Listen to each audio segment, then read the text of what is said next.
grand stratège américain, disait au moment où les combats ont été arrêtés qu'il suffisait environ de 15 jours de combats supplémentaires pour que le régime soit complètement à genoux et pour que le régime puisse tomber. Donc Donald Trump a arrêté les opérations au nom de négociations, alors qu'il suffisait de pousser pendant 2 semaines les combats pour obtenir un tout autre résultat. Nous avons le plaisir d'être en ligne avec Guy Millière. Guy, bonjour. Boker Tov, bonjour. Bonjour. Merci d'être avec nous ce matin en direct de Las Vegas, où il est encore 22 heures hier. Vous êtes encore avant la nuit, donc 22 heures, et merci d'être resté réveillé pour commenter l'actualité. Et l'actualité pour vue d'Israël, en tout cas, c'est le positionnement actuel de Donald Trump qui déroute, il faut bien avouer, on va dire, tous les supporters. Ils sont nombreux, les supporters de Donald Trump en Israël, qui ne comprennent pas comment finalement Donald Trump est passé, on va dire, de ce bras de fer qu'il a voulu mener contre l'Iran à d'une volonté qui semble affirmée et confirmée de jour en jour de conclure un accord avec le régime des Mollahs, un accord qui pourrait être mauvais et qui pourrait être défavorable à l'État d'Israël. Alors d'abord, je voudrais avoir votre appréciation, Guy, personnelle. Comment vous réagissez à cette course à l'accord de Donald Trump ? Je dois dire que je suis extrêmement déçu et extrêmement inquiet. Et je précise d'emblée, au vu de ce que je vais dire, que j'ai fait partie des gens qui soutiennent Donald Trump depuis le départ, depuis 2015, et que je fais aussi partie des gens qui soutiennent fermement et clairement Israël. Et je dois dire que je ne m'attendais pas du tout à ce que les choses se passent de cette façon. Quand il est entré en guerre contre l'Iran, Donald Trump a traité Israël comme un allié. Maintenant, il ne traite plus Israël véritablement comme un allié.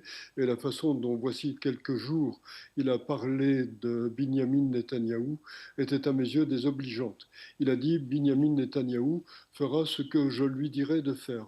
D'autre part, si je regarde les choses depuis le début, quand il est rentré en guerre contre l'Iran, contre le régime iranien, contre le régime des Mollahs, Donald Trump s'est fixé un certain nombre d'objectifs. Il a employé une expression très précise aussi.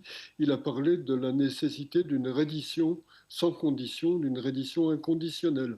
Il a fixé d'autres conditions. Il a dit que l'Iran devait se débarrasser de ces éléments nucléaires, l'ensemble de ces éléments nucléaires résiduels, non seulement les 450 kilos d'uranium enrichi, mais aussi toutes ces installations, tout le reste de l'uranium.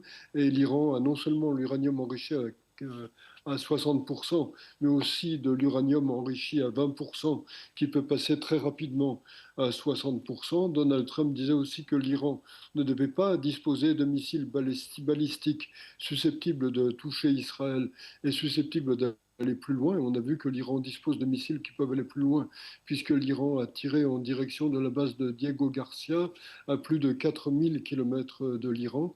Et donc je dirais qu'on peut penser que l'Iran dispose de missiles qui pourraient toucher l'Europe et qui pourraient toucher même sans doute les États-Unis. Donald Trump demandait aussi que le régime ne soutienne plus ses proxys, c'est-à-dire le Hezbollah, Alors effectivement, le Hamas et les milices outils. Et alors Rien effectivement, Guy, toutes ces nucléaire.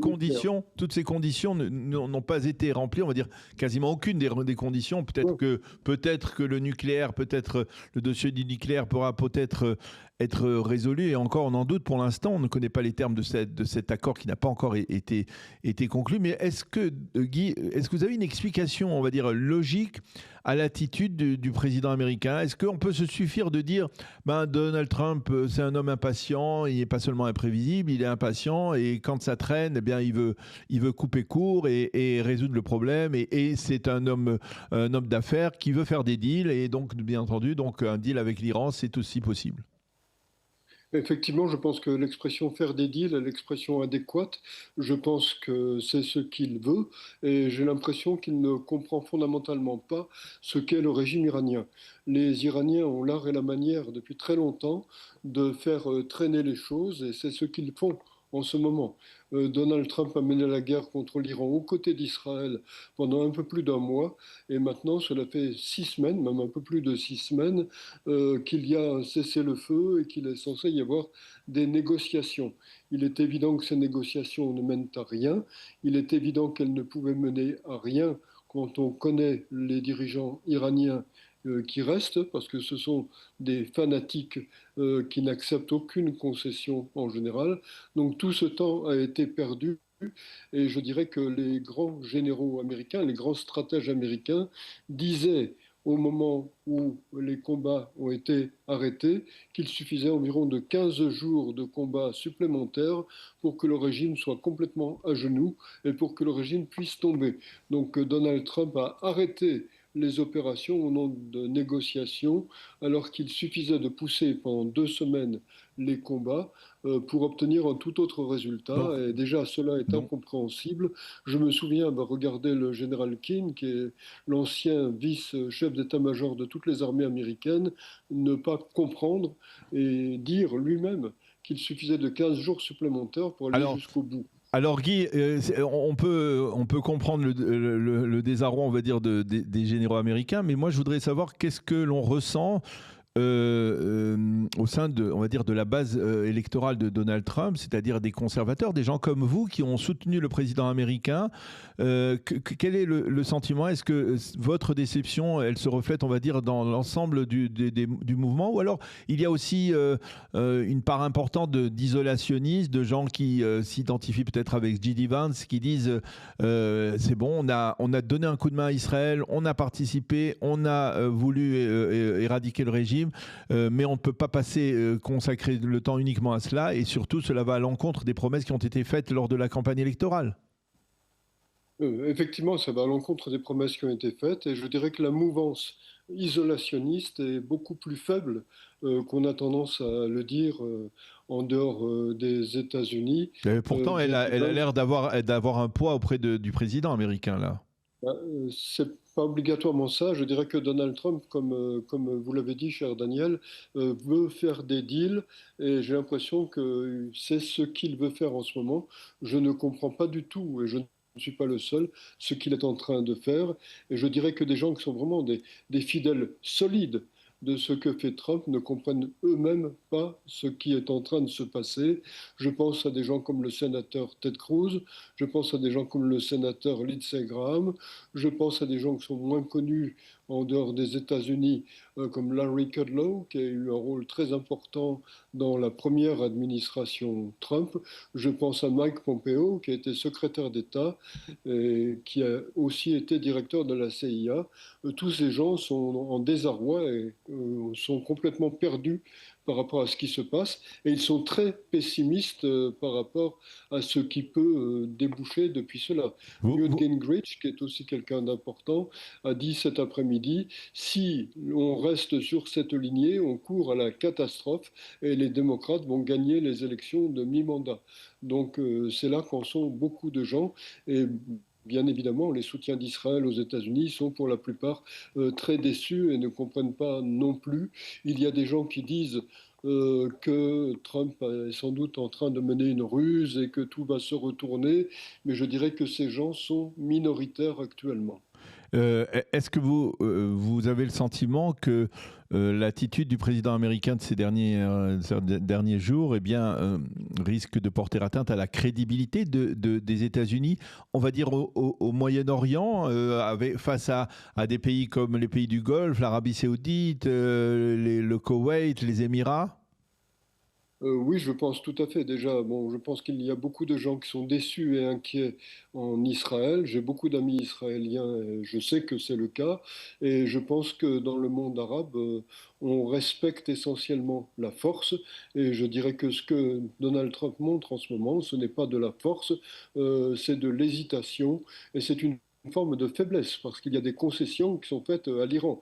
Quand on s'est fixé au départ les buts que j'ai énoncés au début, quand j'ai commencé à parler ce soir, et quand on se limite maintenant à parler du dossier nucléaire et de la réouverture du détroit d'Ormuz, qui au départ n'était pas fermé, on est en position de faiblesse. Et d'ailleurs, les dirigeants iraniens actuellement au pouvoir ont tendance à narguer Donald Trump et à ironiser sur lui. Ils se permettent d'ironiser sur Donald Oui. Trump, ce qui montre bien ce qu'est la situation. Donc vous avez le sentiment que de facto Donald Trump est en train peut-être de sacrifier Israël, de sacrifier cette alliance avec un allié qui, selon lui-même, hein, ce sont ses propos au début de la guerre, qui était un allié particulièrement fidèle, particulièrement loyal. Il est en train peut-être de le sacrifier pour des intérêts, on va dire peut-être passagers, pour justement ne pas avoir ne pas être affecté par les mi-termes, ou alors par exemple même pour permettre aux États-Unis d'accueillir la Coupe du Monde dans une forme de sérénité? Je dirais qu'il vient de se passer 6 semaines, un peu plus de 6 semaines, pendant lesquelles il ne s'est strictement rien passé et où, à mes yeux, Donald Trump s'est fait rouler dans la farine par les dirigeants iraniens. Donc, effectivement, maintenant, on peut penser que le temps est compté, qu'il ne reste pas beaucoup de temps, mais je dirais que c'est entièrement de la faute de Donald Trump. Il y a 6 semaines, il pouvait parfaitement mener la guerre jusqu'au bout. C'est Oui. lui qui a décidé d'arrêter les combats pour mener des négociations qui ne débouchent sur rien. Et je pense que, outre Israël, où l'inquiétude est très importante actuellement, je pense que les pays du monde arabe sunnite sont aussi des pays qui sont profondément en désarroi.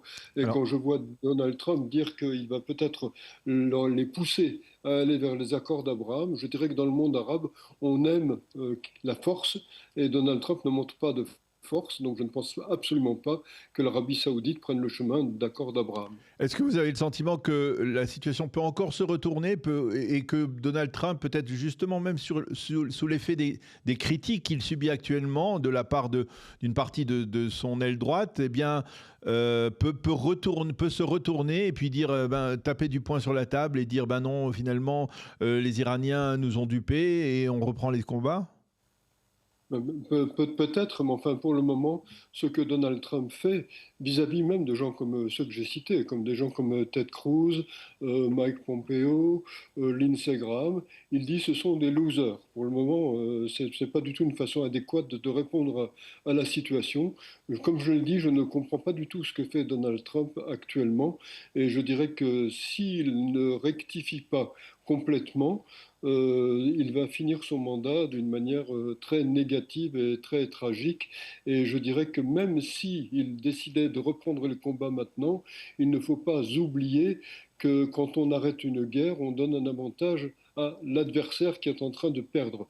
Et c'est ce qui se passe, c'est ce qui s'est passé pendant les 6 semaines, un peu plus de temps qui se sont écoulées depuis l'arrêt des combats. L'Iran a ressorti des missiles qui étaient ensevelis sous terre. L'Iran a fabriqué des drones. L'Iran a reçu de l'armement par la mer Caspienne. L'Iran s'est renforcé. Donc reprendre les combats maintenant serait les reprendre dans des conditions qui seraient bien plus mauvaises qu'il y a 6 semaines. Ok. On ne fait pas cela, on ne reprend pas les combats au bout de 6 semaines comme ça, ou sans ça, on se met en désavantage. Alors, si vous étiez, on va dire, à la place de l'État d'Israël, à la place de Binyamin Netanyahou, est-ce que vous comprendriez, bien d'une certaine manière, que les Israéliens se démarquent de la politique actuelle du président et aillent même jusqu'à, par exemple, euh, revenir sur, par exemple, les conditions de ce cessez-le-feu au sud Liban, qui fait que l'armée israélienne ne peut pas attaquer Beyrouth ou ne pas frapper le Hezbollah à la tête, et disons, reprennent une forme de liberté d'action pour pouvoir venir à bout de ceux qui menacent son existence. Oui, mais c'est pour partie ce que d'ores et déjà Binyamin Netanyahou est en train de faire. Mhm. Je pense que Binyamin Netanyahou, même s'il ne le dit pas et il n'est pas en position de pouvoir le dire, est très mécontent de ce qui se passe et reprend un peu ses libertés. L'armée israélienne est en train d'agir au sud Liban. Elle ne le fait pas autant qu'elle le voudrait parce que les États-Unis la freinent et lui ont posé des limites, mais elle le fait quand même. Et je pense que Binyamin Netanyahou ne peut que se sentir un peu trahi par Donald Trump. Mais ce n'est entièrement pas la faute de Benjamin Netanyahou. Il garde toute ma confiance. Ce n'est pas parce que quelqu'un se conduit mal à votre égard que vous cessez d'être un grand dirigeant. Je pense que Benjamin Netanyahou est un grand dirigeant pour l'État d'Israël.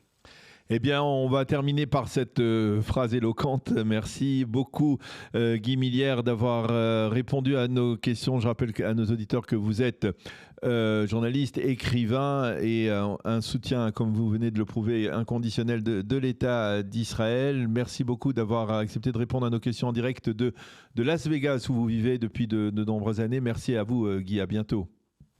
Merci beaucoup.